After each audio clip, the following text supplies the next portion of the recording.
നമസ്കാരം, MSU ടോക്സിലേക്ക് ഏവർക്കും സ്വാഗതം. അപ്പോൾ കഴിഞ്ഞ ക്ലാസ്സിൽ നമ്മൾ ചർച്ച ചെയ്തത് രണ്ടാം ലോക മഹായുദ്ധ ശേഷം ഇവിടെ നടന്ന സംഭവവികാസങ്ങൾ അല്ലെങ്കിൽ ഐക്യരാഷ്ട്രസഭയുടെ രൂപീകരണം, അതിനുശേഷം ഇവിടെ എന്തൊക്കെ നടന്നു എന്നുള്ള കാര്യങ്ങളൊക്കെ നമ്മൾ ചർച്ച ചെയ്ത് കഴിഞ്ഞത്. ഇന്ന് നമ്മൾ ചർച്ച ചെയ്യാൻ പോകുന്നത് അതിൻ്റെ ബാക്കി പോർഷനാണ്. അപ്പോൾ കഴിഞ്ഞ ക്ലാസ് കേൾക്കാത്തവർ നിർബന്ധമായിട്ടും ആ ക്ലാസ് പോയി കേട്ട് മനസ്സിലാക്കുക. അതുപോലെ തന്നെ പറയാനുള്ളത് MSU ടോക്സിൻ്റെ 8 മുതൽ 10 വരെയുള്ള ഓൺലൈൻ ട്യൂഷൻ ക്ലാസ് ആരംഭിച്ചിട്ടുണ്ട്. അപ്പോൾ അതിലേക്ക് അഡ്മിഷൻ എടുക്കാൻ താല്പര്യമുള്ള ആളുകൾ ഈ കാണുന്ന നമ്പറിൽ കോൺടാക്റ്റ് ചെയ്ത് അതിലേക്ക് അഡ്മിഷൻ ഉറപ്പുവരുത്തുക. അപ്പോൾ നമുക്ക് ക്ലാസ്സിലേക്ക് പ്രവേശിക്കാം. രണ്ടാം ലോക മഹായുദ്ധത്തിന് ശേഷം ധാരാളം സംഭവ വികാസങ്ങൾ സംഭവിച്ചു.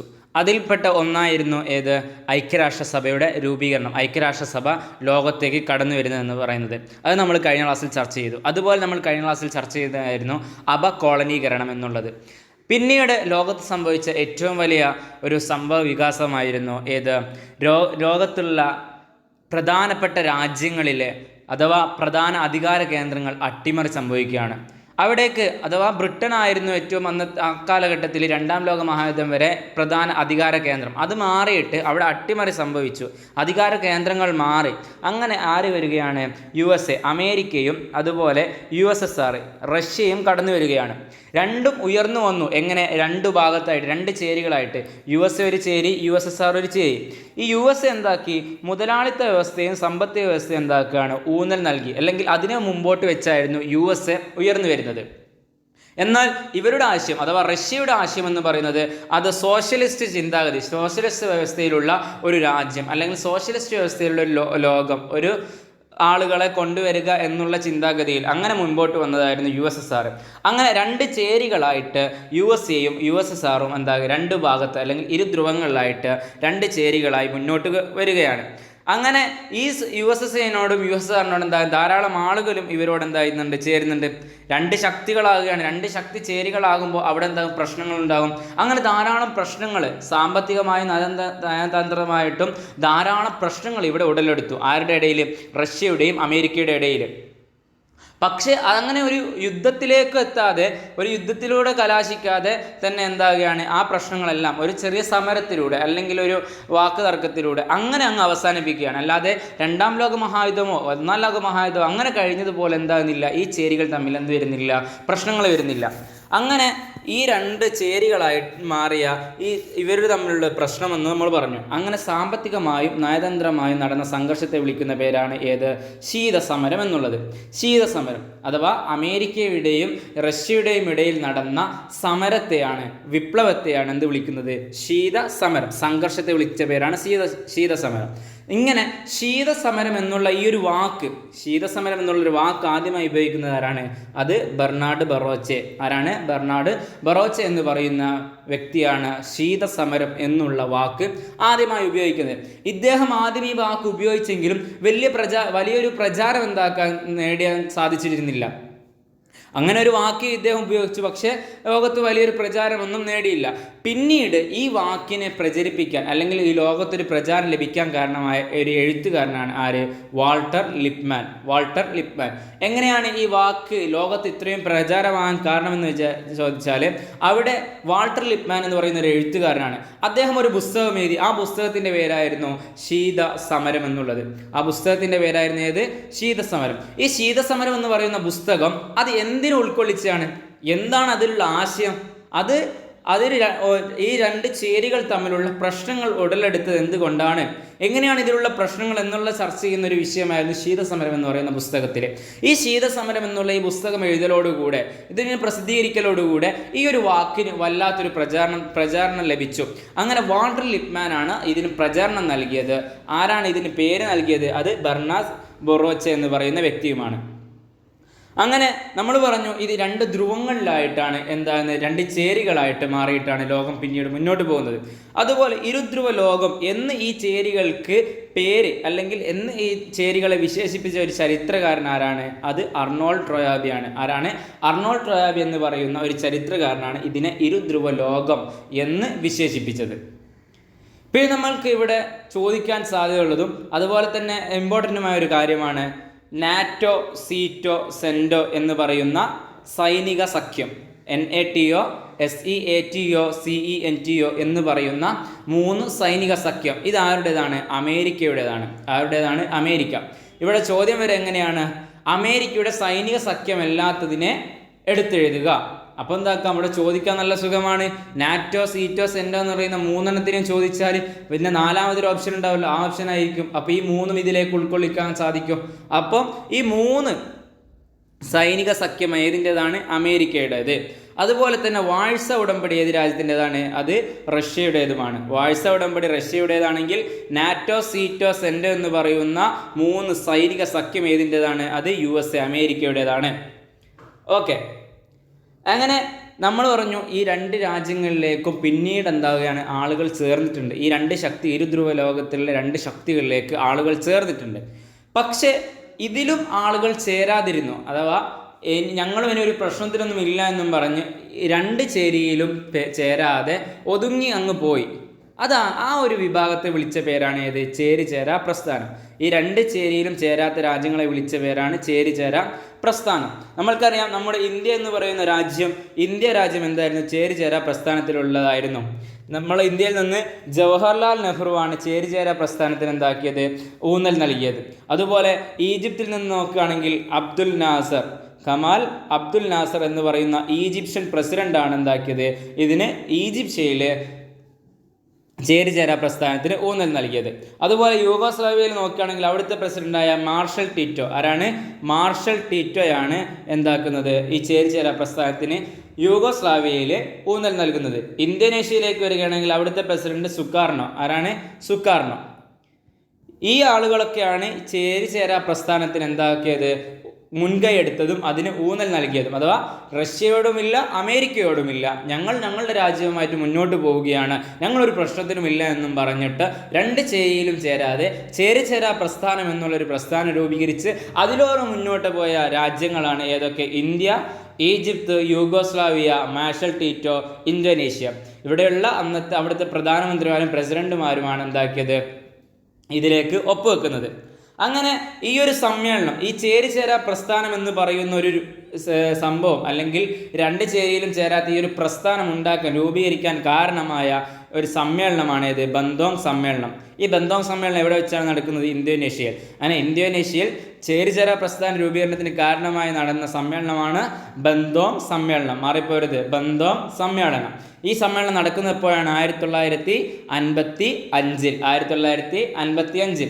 അപ്പോൾ 2ാം ലോക മഹായുദ്ധം എപ്പോഴാണ് അവസാനിപ്പിച്ചത്? 1945. ഇതെപ്പോഴാണ് രൂപീകരിക്കുന്നത്? ബന്തോങ് സമ്മേളനം 1955. 1955 ഈ സമ്മേളനം മുഖേനയാണ് ചേരിചേരാ പ്രസ്ഥാനത്തിൻ്റെ രൂപീകരണത്തിന് കാരണമായത്. എങ്കിൽ ചേരിചേരാ പ്രസ്ഥാനം രൂപം കൊള്ളുന്നപ്പോഴാണ്? അത് 1961. 1961 നോൺ ആക്റ്റീവ് മൂവ്മെൻറ്റ്, അഥവാ നാം എന്നും ചോദിക്കാൻ സാധ്യതയുണ്ട്. NAM എന്ന് പറഞ്ഞാൽ നോൺ ആക്റ്റീവ് മൂവ്മെൻറ്റ്, ചേരിചേരാ പ്രസ്ഥാനം. ഈ NAM നാം എന്താണ്? 1961 എന്താകുന്നത്? രൂപം കൊള്ളുന്നത്. എവിടെ വെച്ചിട്ട്?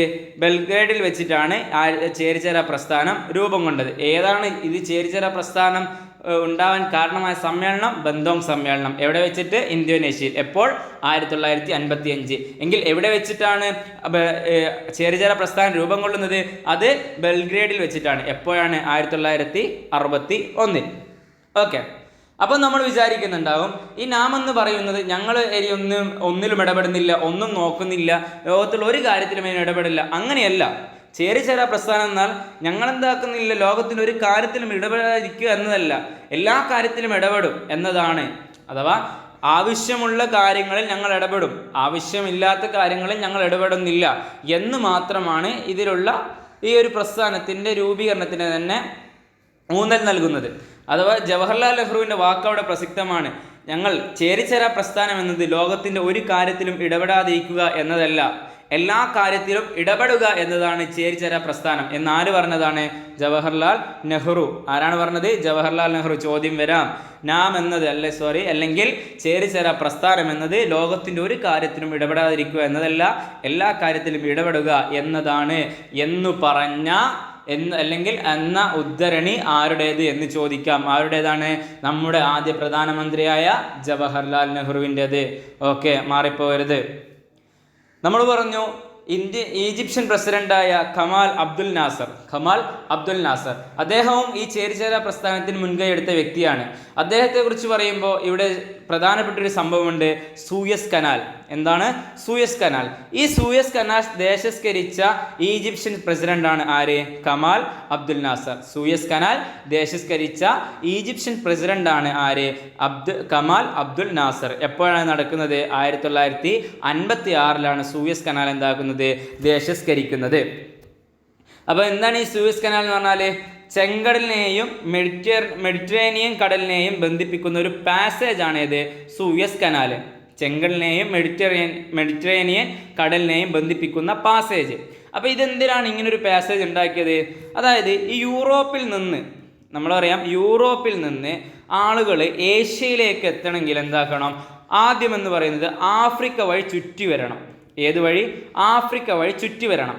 എങ്കിൽ ഈ ഒരു പാസേജ് ഉണ്ടാക്കലോടുകൂടെ എന്താക്കാൻ സാധിച്ചു?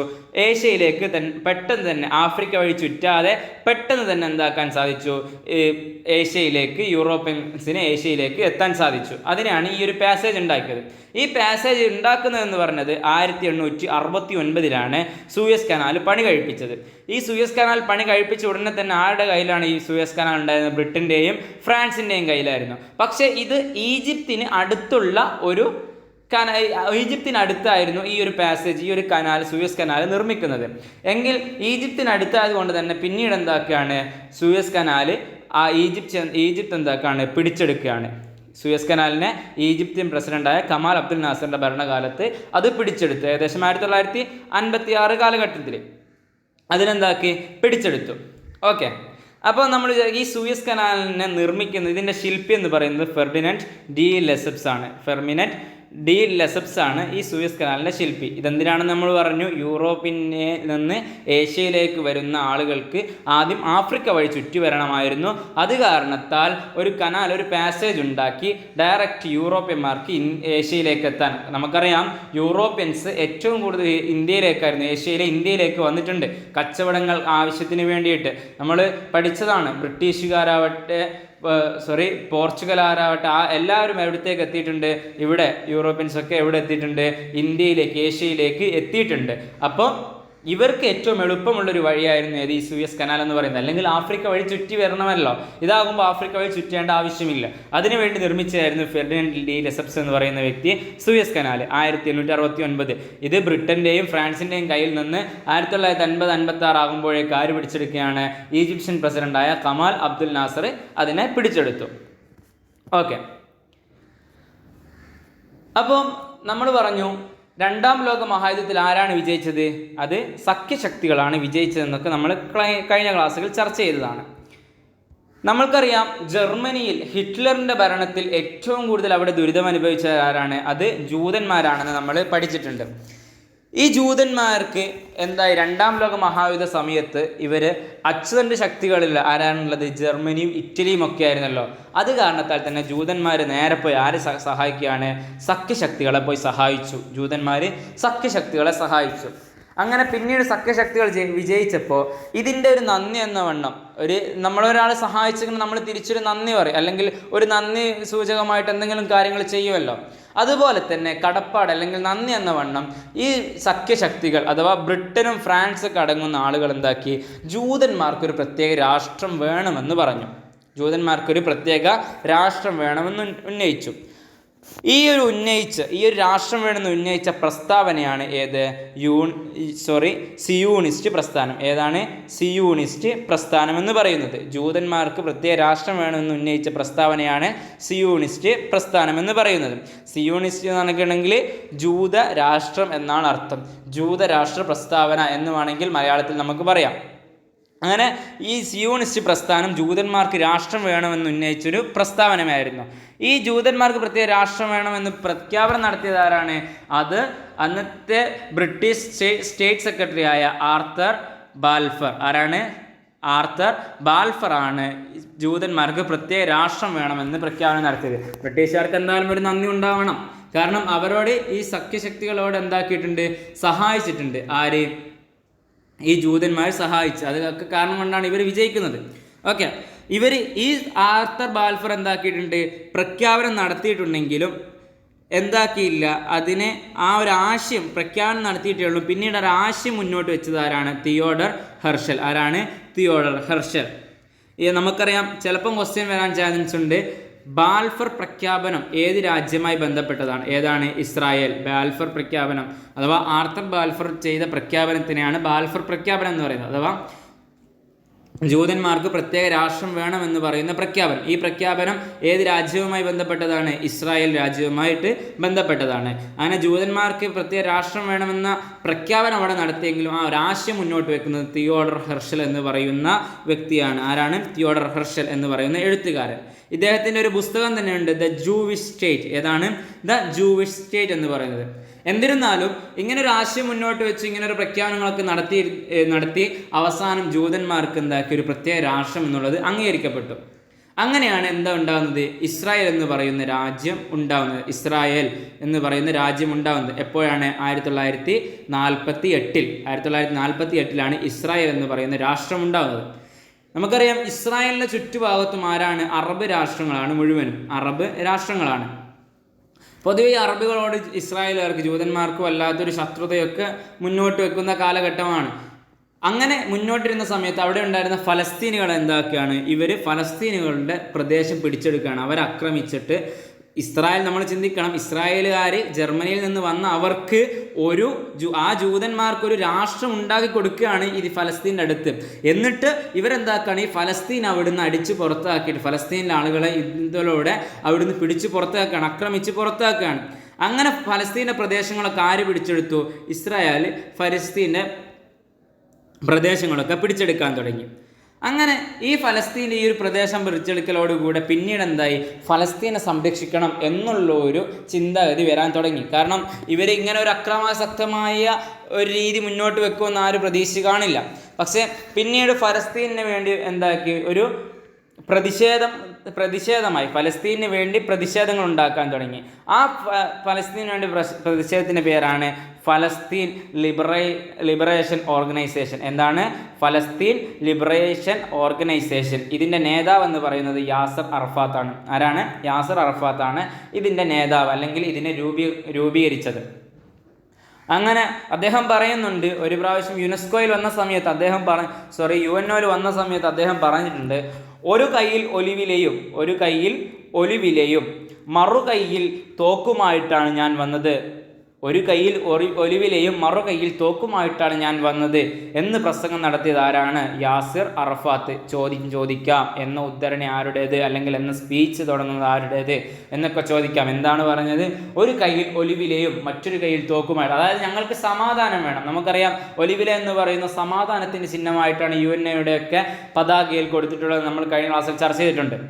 അവിടെ അപ്പോൾ ഇവിടത്തേക്ക് വരാം. ഇവിടെ പറയുന്ന അദ്ദേഹം അങ്ങനെ ഒരു പ്രഖ്യാപനം നടത്തുകയാണ്. കാരണം ഇസ്രായേലുകാർ അവിടെ കുടിയേറി വന്ന് ഇസ്രായേലുകാർക്ക് ഒരു രാഷ്ട്രം ഉണ്ടാക്കി കൊടുത്തിട്ടും അവരെന്താക്കുകയാണ്? തൊട്ടടുത്ത രാഷ്ട്രമായ ഫലസ്തീൻ എന്താക്കുകയാണ്? അവിടുന്ന് അടിച്ചു പുറത്താക്കുകയാണ്. ഇതുപോലെ നമ്മൾ മുമ്പേ കേൾക്കുന്നുണ്ട്, ഒട്ടകത്തിന് സ്ഥലം കൊടുത്ത പോലെ.